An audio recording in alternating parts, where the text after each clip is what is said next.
Depois, como a me primeiro, me a descobrir como eu tinha bom para me shoulder. Aí, momento, eu não senti-me confortável para fazer a operação.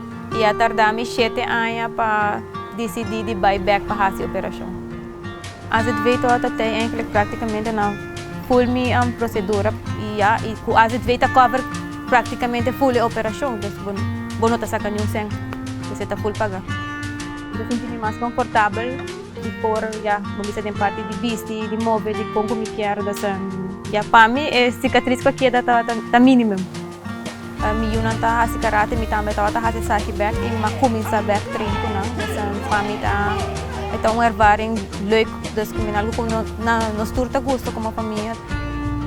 Na mi tawag asset veio como ajuda hopi grande para hopi gente aqui na Aruba. Tá great para tur gente tá na altura kubara se bota bisa bota waku ting coisa tá negativo, pero mi te querem em general tem mais coisa nang bom tá passa em cada família dor de ter a oportunidade de tá segurar para asset veio. Nós tá guardo ajuda.